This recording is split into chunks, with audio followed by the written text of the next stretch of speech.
All right, so I am here with the legendary Uwe Boll. Uwe, how is your day treating you? Yeah, so it's cold in Germany. But it's sunny, so that is good. And yeah, everything else business as usual here. You can say, the whole world. What city you are in?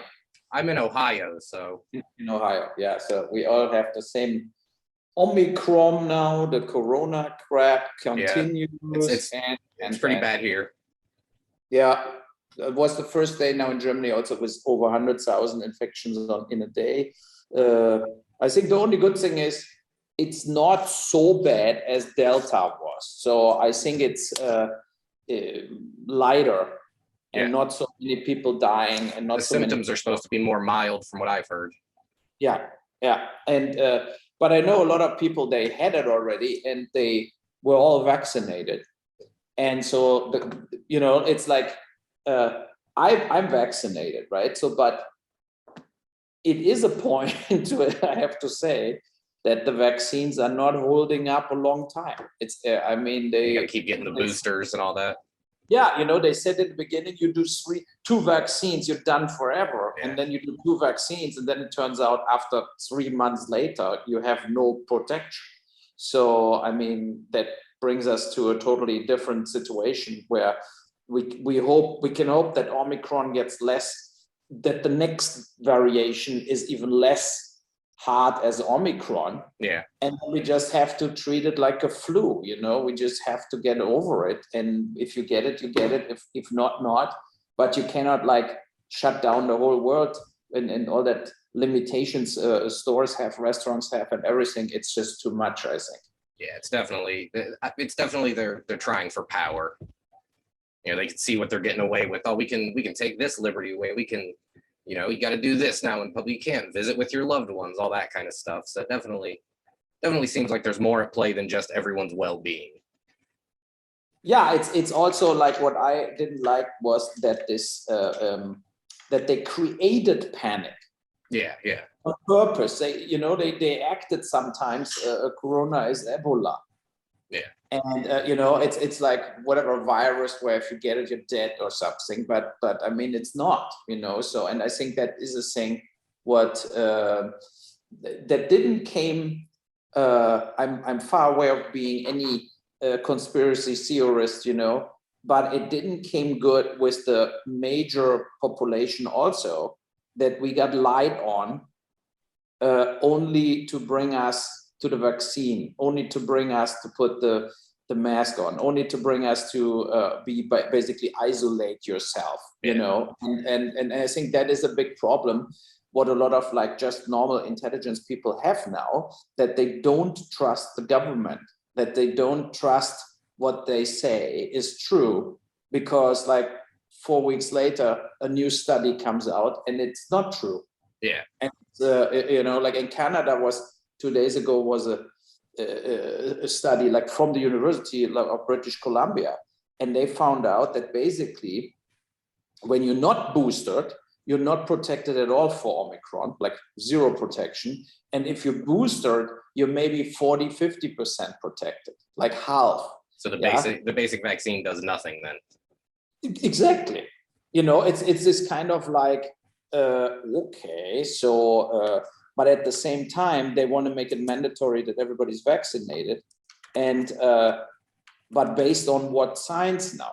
Yeah. So that is the problem. I think if they would have a real vaccine where you get 2 times vaccinated and you're basically totally safe, then it's a different thing as what we're seeing right now. It's now, of course, they developed the Omicron vaccine, so that will be then the 4th shot we will get from Pfizer. That will come in April, May. But in April, May, Omicron is almost gone. Yeah. And then, then you get vaccinated against Omicron, and then, out of the blue comes Gammacron, yeah. Because think about it, when the press reported about Omicron started in South Africa, when they reported it, and then like France had like 5 cases of Omicron. That was all basically, it was not a lie, but it was also total bullshit, because the reality was when the press printed Omicron is in South Africa, the main virus, It was everywhere already. Yeah. It was everywhere. It took over the world within 4 weeks completely and evaporized Delta. So, I mean, you cannot tell me that not like millions and millions of people everywhere in Europe, in North America, had it at that time where we heard the first time about it. Yeah. So, yeah. Okay. So you want to ask me some questions about films, maybe better. Well, first off, I just want to personally thank you for Postal. I've heard you say before you thought it was your best film you ever made. Do you still feel that way? It was definitely the film I had the most fun to do, and the film what reflects mostly my personal humor and ideas, you know. So I still have a blast watching it. I would love to make a second part. It's kind of sad that it didn't. I mean, it turned into kind of a cult film, but it didn't turn big enough into a cult film that the Netflix or whatever would say, okay, you know what?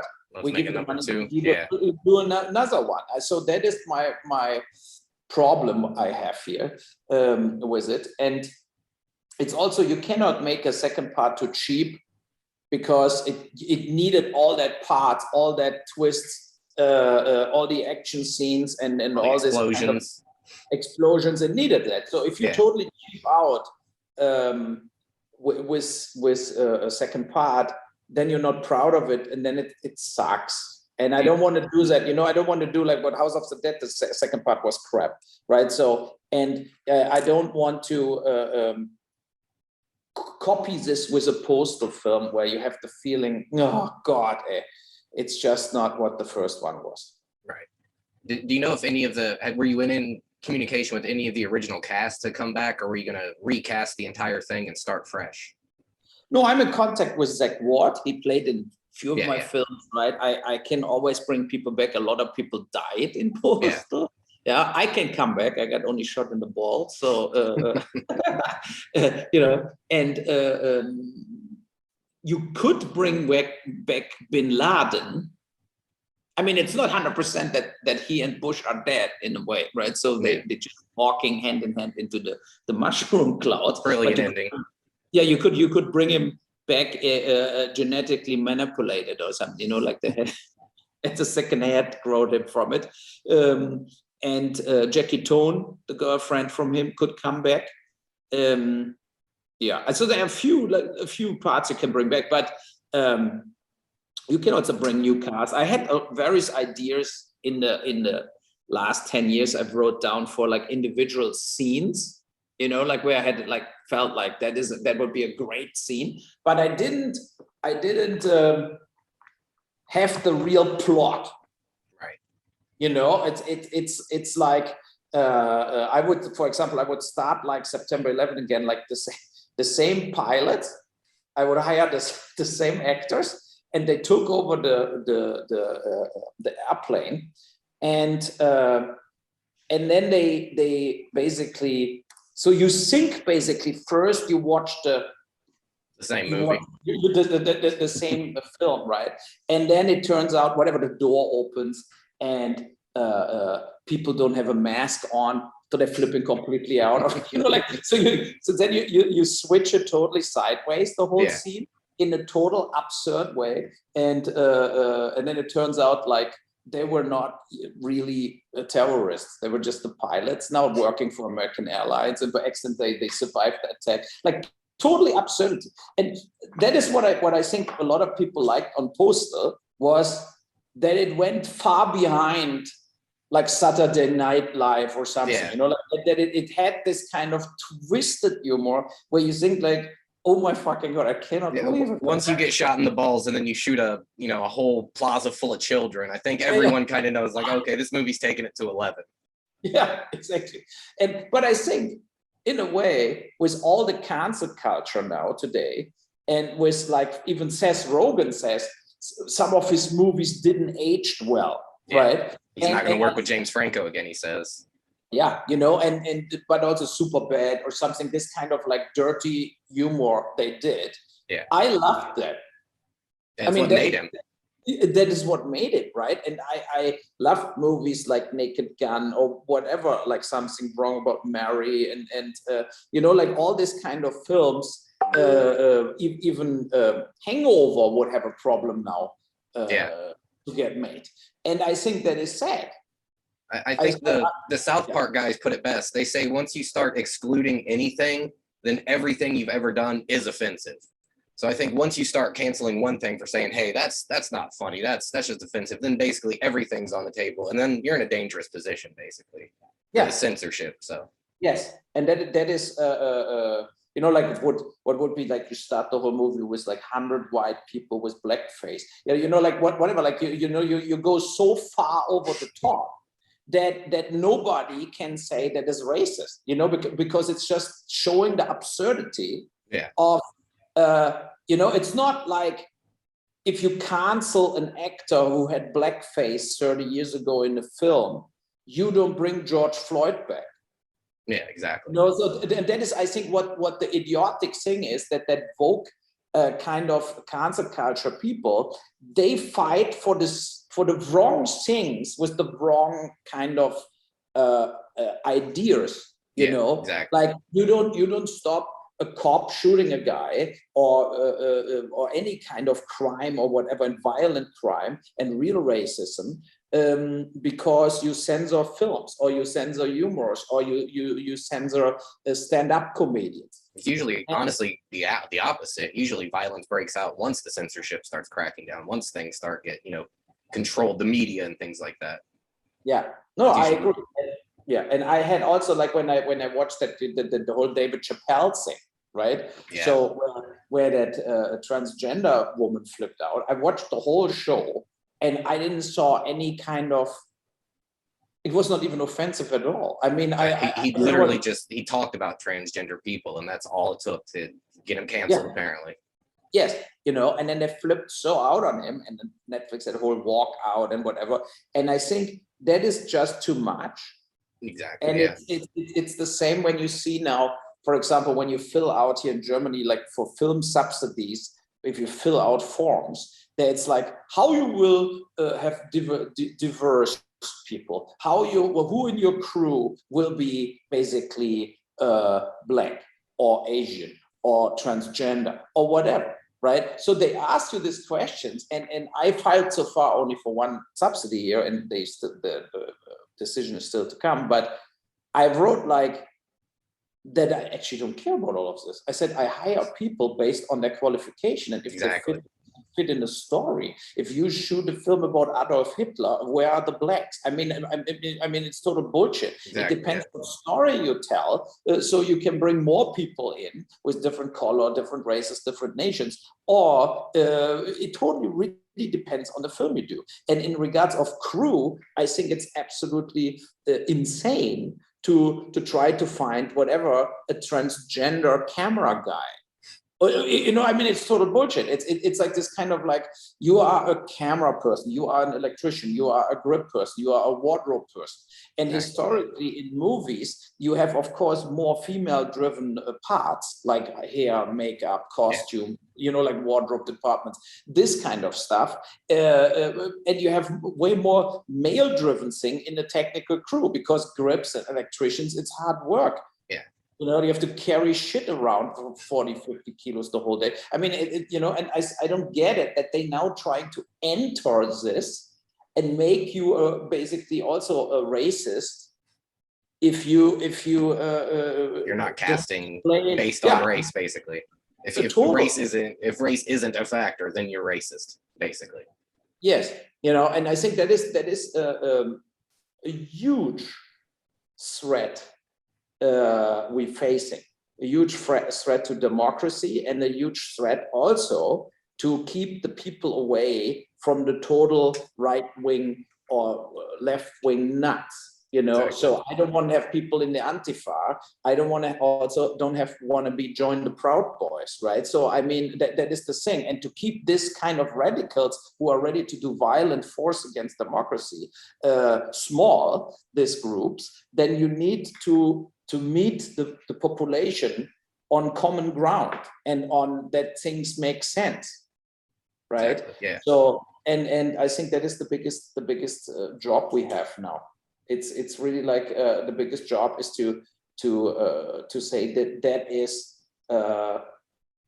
the way I see it. I had the total shit show on I made one movie here, what gets out here in Germany now, end of February. Hanau is a terror attack film, right? So about a terror attack in Germany in Hanau, where a guy shot 9 people. They were all like kind of not migrants, but foreigners. And then he shot himself and his mother. So, and I show in that film just the night where it happened. Like you're basically watching real time what he's doing, and then he kills himself and his mother, and that is it. But I start with his manifesto. The manifesto he wrote, similar to the Breivik guy in Oslo. So he was he was a right corner person, but he was also completely out of his mind. Like for example, he said he created Prison Break. And the TV show? Yeah. And he wrote Basic Instinct 2 and so on. So, and the first half hour of the film, you see him basically getting ready, but at the same time we hear his thoughts, and I think that why I did the film was because I felt you cannot make that up. What he says, it's his truth, right? Exactly. It's his deep-rooted psychological catastrophic truth, and I felt that movie has a value because it presents, the actor is very good playing it, this kind of in what rabbit hole some people going, like over time, right? And where they felt like we need to just wipe out the following countries, and then he lists like 28 countries, like that they all have to go, all the Muslim countries, of course, you know, and stuff like this. And it's threatening, and at the same time, you feel that could be anybody who turns like this. Yeah. If you get a mental illness or whatever, right? You read the wrong stuff for 5 years straight. The wrong person gets in your ear. Yes, you know. So and then what I had was the total shit show from the survivors of the attack and the families and the city of Hanau. They tried to stop the film because they said that I don't care about the victims. So, and I said, it's of course I care about the victims, but the victims are not part in my film. They're just getting shot, right? So I said, but because I do a film focusing on the perpetrator, I'm not doing a film showing 9 victims, how they lived and whatever, and then they're getting all shot. That would be a totally different film, right? Exactly, so, and I said, you also have to accept that in fiction, also not in documentaries, but in fiction, you have the opportunity to show deeper, because you can make it up basically with actors and everything. You can really show what actually really happened. I mean, in a documentary, you basically make a collage out of the news, and then you do some interviews with survivors, but nobody was, you know, like you don't have the possibility like in the film to actually show he goes there, he shoots the first guy in the head, talks to the second guy, he looks German for him, so he lets him go, he shoots the next guy. So that kind of thing is the film, and I think that makes the film extremely important also and threatening at the same time.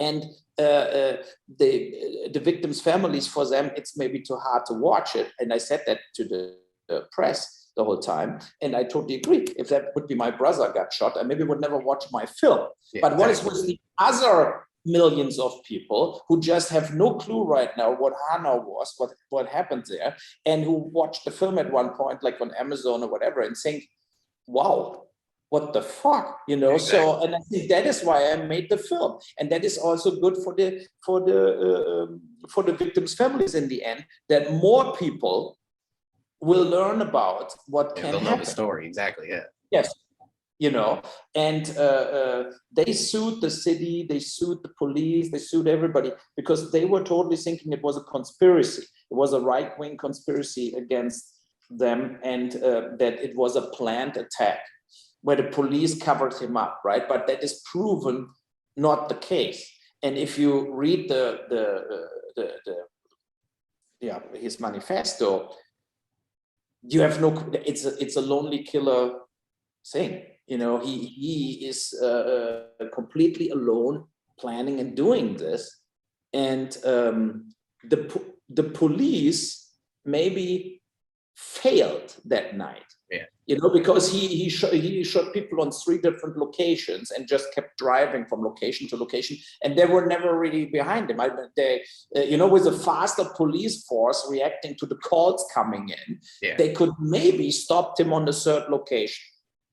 So, but it didn't happen.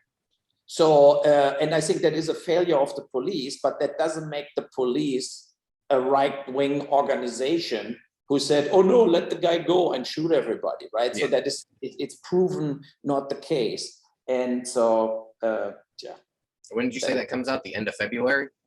Yeah, and so we're trying also to bring it out in US. I had one US distributor, they pulled it. They said, "We don't want to do this." They got scared from that, all the press, but it got in Germany, got like major press.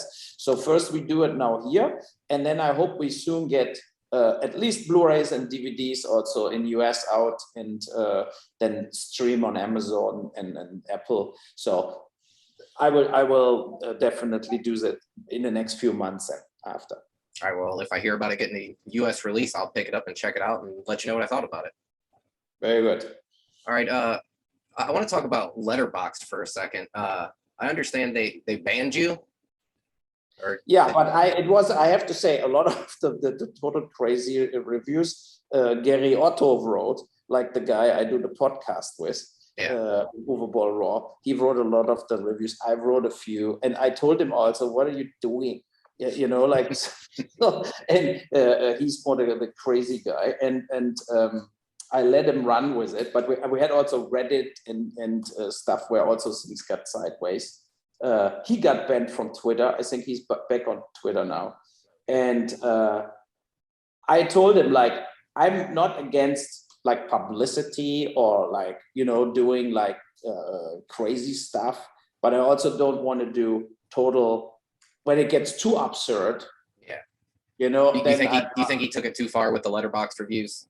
Yeah, totally. And because they were like almost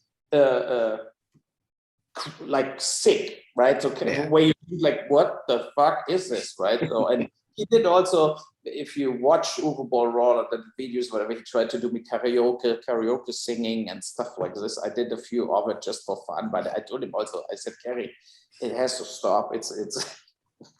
It's not me. And you cannot make a Hanau film about a real terror attack, and then you are on the other side, total balloony the whole time. Yeah, exactly. I mean, you have to decide. And I like more like, look, my last 2 movies before were Rampage 2, Rampage 3. And I like this kind of gritty, realistic movies, basically. And I want to continue doing more of this. In a way, like, and also the things, they matter, because I think also Rampage was far away from being just a cheesy action film or something. It had a message to it, definitely. Yeah. So there's no hard feelings about getting kicked off of Letterboxd. You're okay with that? Okay.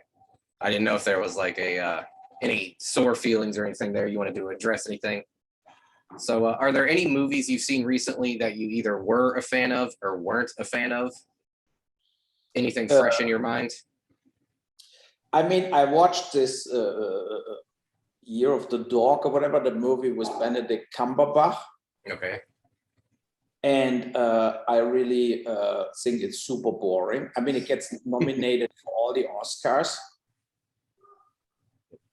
My son, and I think it was, because it was from Jane Campion,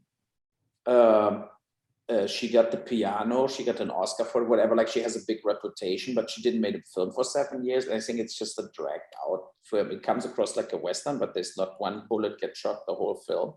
And I felt like that let me in a way down. I watched a film, what was very, very, very hard to watch, but what was very good, Small World. It's a film. I've heard of it. A Polish police officer. So in the beginning, a young girl gets kidnapped for kids' sex trade, like from Poland to Russia, and they try to get the guy, and they on the Russian border. He drives through, they're getting blocked off, basically. And he said, I will get that kid back. And then it takes him like 14 years, almost having her in England, in Thailand, in Russia. He's almost having her. But he always comes across this total pedophile fuckers, basically, right? So, and then and then he finally gets her out in Thailand. He's almost deadly wounded, but he recovers. And then she goes back to her mother. She is a total prostitute and everything, but like 15 years old at that point. And then he just gets a machine gun and goes back to England, where the big pedophile ring was, with parties, with little kids getting raped, and they all have masks on, like in the Tom Cruise, that Stanley Kubrick film Eyes Wide Shut. And he shoots them all. He kills everybody, like over 100 people, like shredders them. And I love that because not a lot of films would go to this end. Yeah, exactly. You know, most of the films, if you have whatever, like a famous American actor or whatever in it, they would bring the daughter back to the mother in the end, shot a few pimps, and that would be it. Exactly. Yeah, they wouldn't go back and stop the actual people doing the real crimes. They stopped the low-level guys. Absolutely. So all the rich people, the chef of the police, and all that people, and it's but it's so dark, you know, because when he's investigating in Thailand with all that little girls and whatever, right? Then he traps himself that he gets horny, right? So that he even gets horny on a 12-year-old girl who looks in front of him like a prostitute, but she's a little girl. And he flips completely out. He hates himself for it, right? But he cannot help it. And I think that makes a good film, you know, like to have this kind of like, it's not all like, what you have a lot when you watch Netflix films or whatever, where it's all there is no surprise. Yeah, you know, it's so cookie cutter movies. Yes, you know, and you don't have in Rampage have surprises, but Post you have surprises. I always try also to make things that are not completely round in a way that it's always happening exactly the way you think it will. And I have to say that film was a hammer, where you just don't forget it for a long time.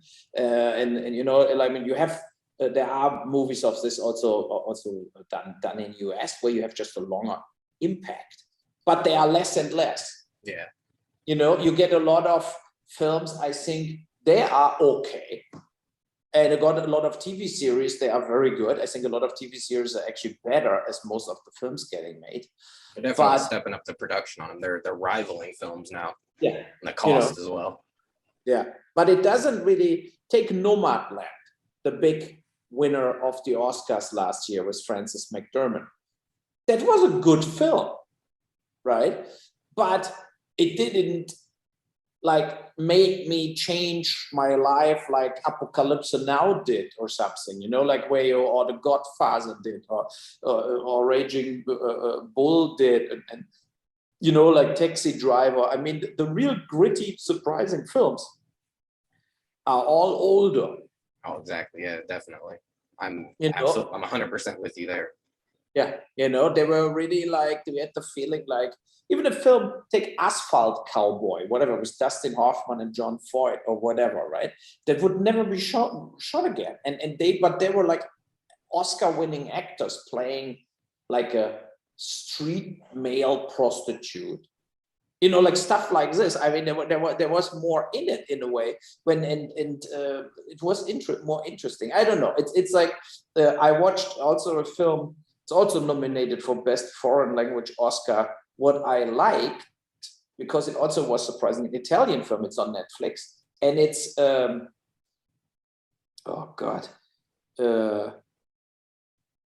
it's about Naples. Wait, I have to see what that was. Foreign Language Oscar candidates. So, and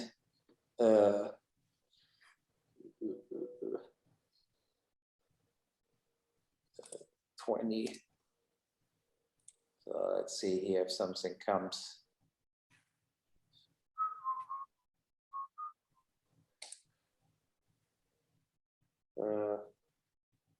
I will find it.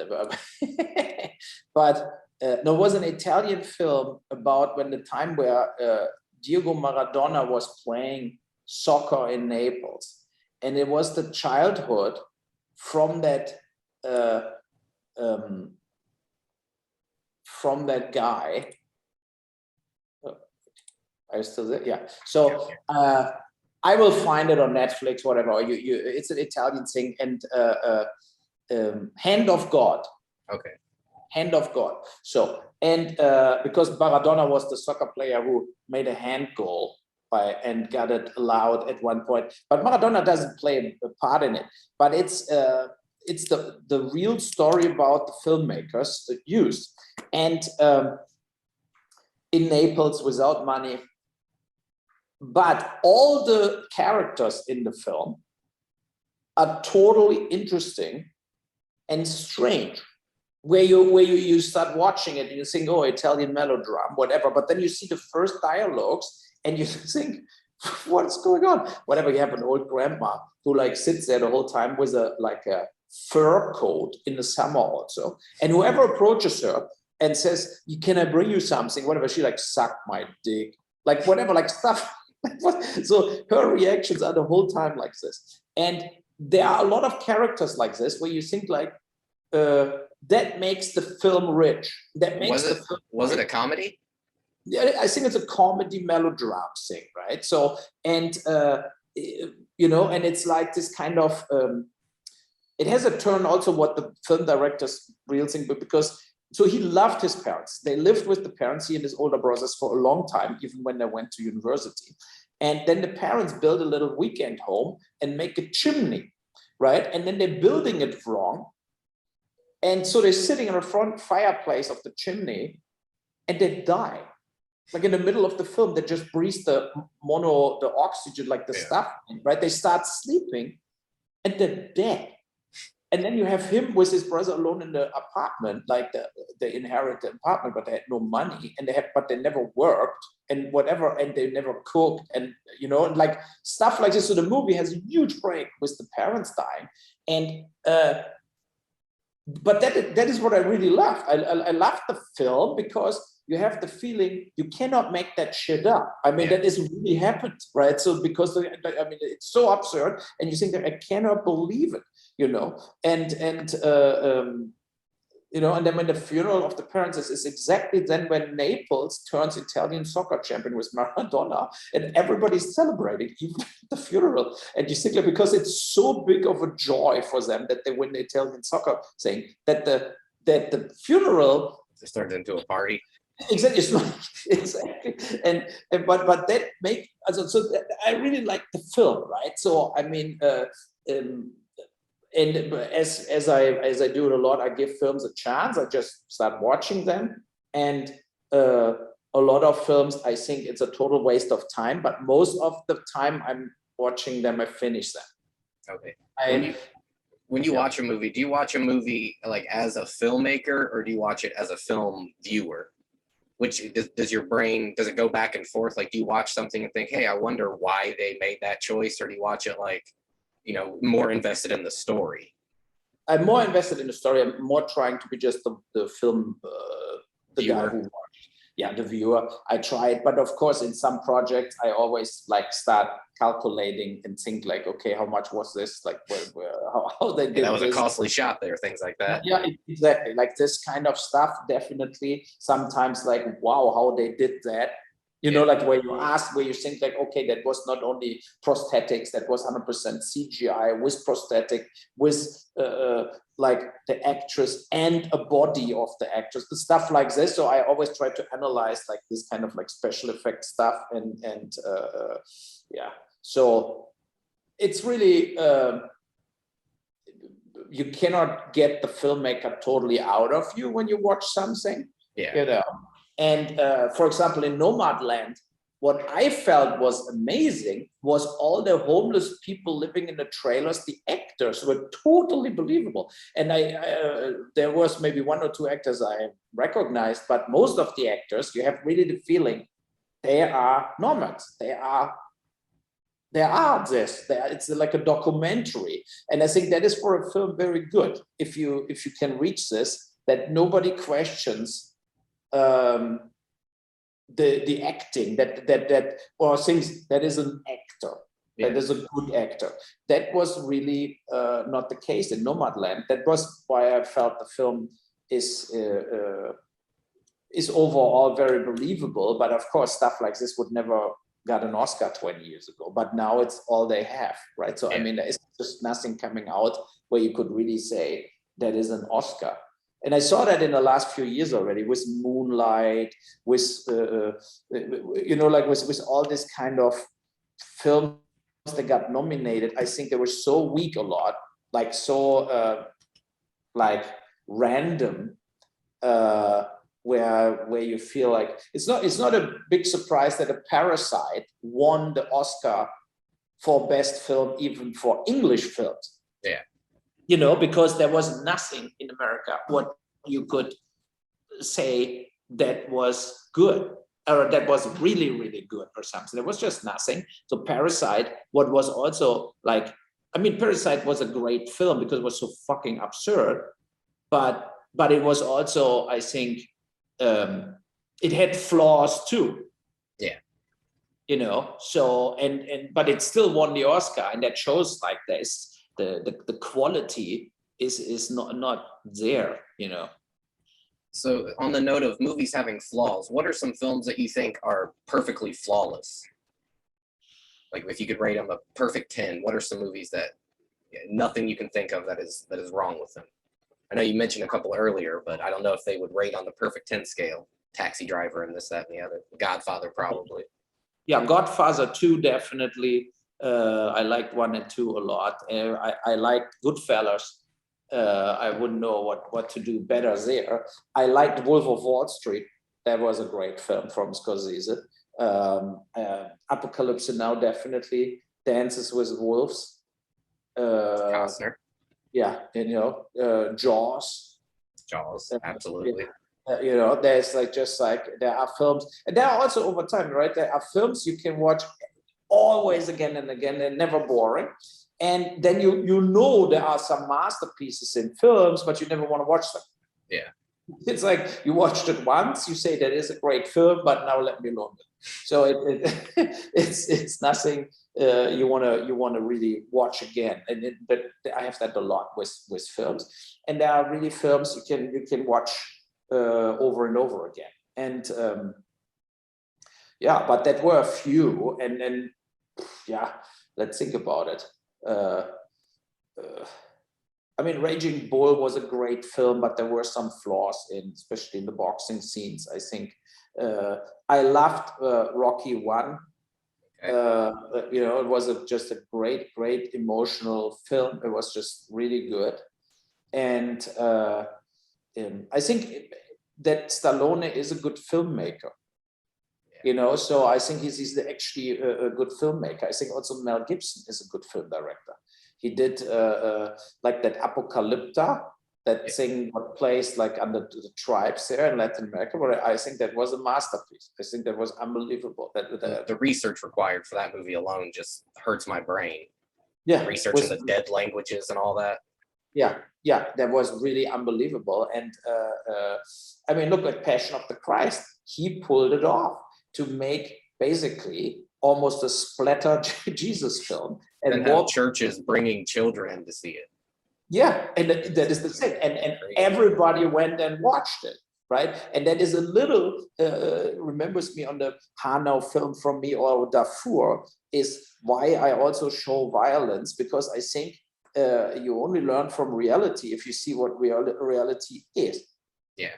I mean, it's always easy to say they nailed them on a cross or whatever, but I mean, think about it, what that actually means, what you have to do with a hammer and a nail and stuff, right? And I think that is the thing why with the Darfur film I did, where I felt like, you had 600,000 people in Sudan hacked into pieces, and we had mothers playing in the film where the kids got impaled in front of them. So when you talk to people, they actually went through this. I think the least you can do is to portray it absolutely realistic, that the whole world is under shock watching a film like this and saying, why the fuck we didn't stop that? You know, I mean, we all know the answer, because there was no oil to gain. You know, I mean, think about Europe or the US would let a genocide happen for 2 years, where 500,000 people getting massacred. That would never happen in a territory where they at the same time could interfere and get more oil. Yeah. Yeah, that was just the money. Nobody protects people without money, basically, or territories without money.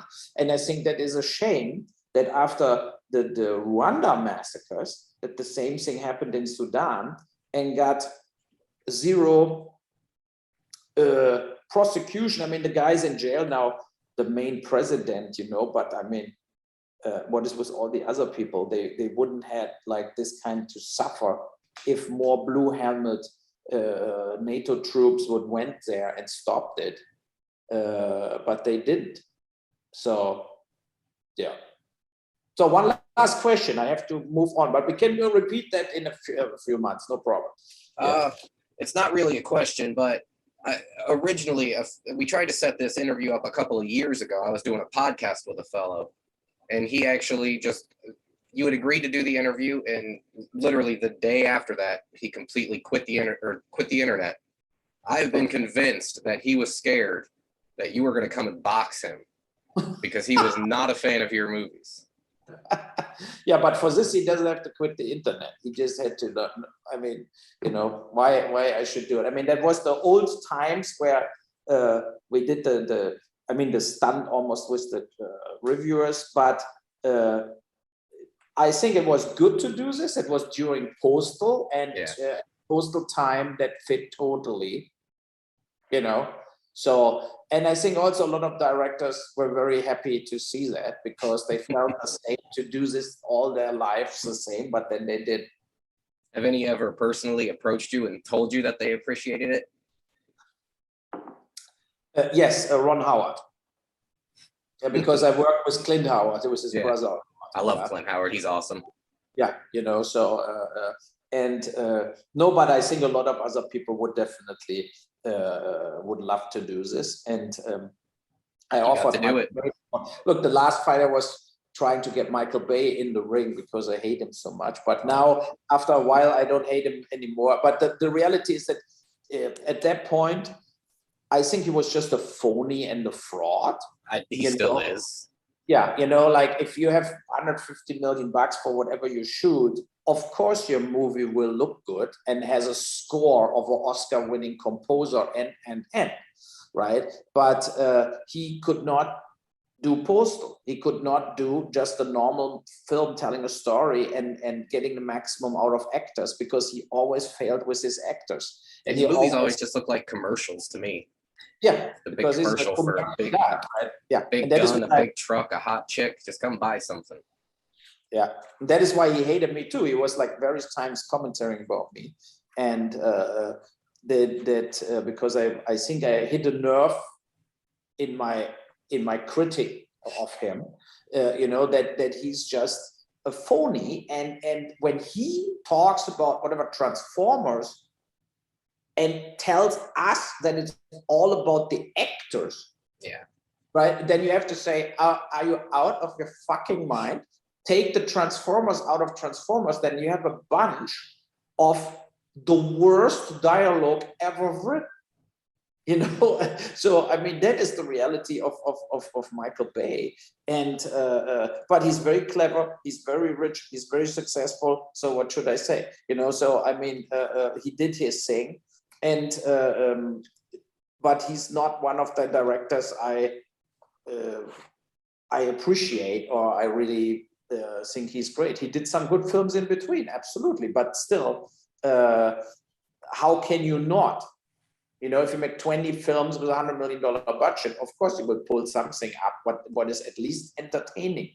You know, it's the same like to look at Sean Levy, where he shoots with The Rock the whole time. He shoots with Ryan Reynolds. And that thing on Netflix, that $150 million thing, right? So yes, that is entertaining and total cheesy, right? Yeah. So, but my let's say, advice, especially to Ryan Reynolds, is show that you also can act in time for that, because he plays Deadpool. He's basically in every, always in every, has. Yeah. Yes, I think in Free Guy he is Deadpool.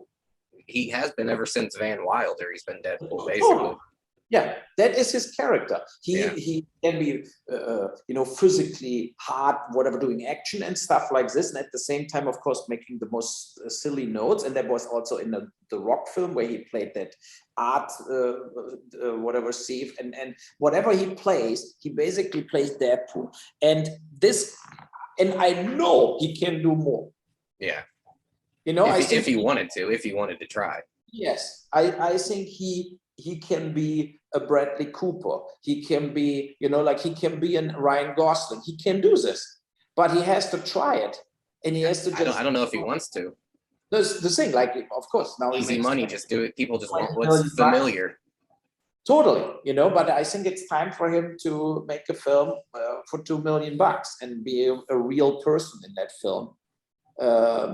Because I think he has it in him. The Rock, I like The Rock. He's also as an actor, I think, good. But The Rock has the problem of his body. So he will never you will never see The Rock as the guy next door. Yeah. He's always the action star. Yes. So that he is The Rock. It's like Arnold Schwarzenegger was, or whatever, right? So you cannot just say, I have here that bookkeeper in the film. You want to play that part? It doesn't make any sense. So, but Ryan Reynolds could do all of this. Yeah, he could play any part in anything. He could play an attorney in a film. The Lincoln's Lawyer with Matthew McConaughey was a great film. He could do that film. You think Deadpool could have pulled that off? Yeah, totally. Okay, so yeah. Hey, I want to thank you for this, man. You too. See you soon. Bye. Bye. See ya.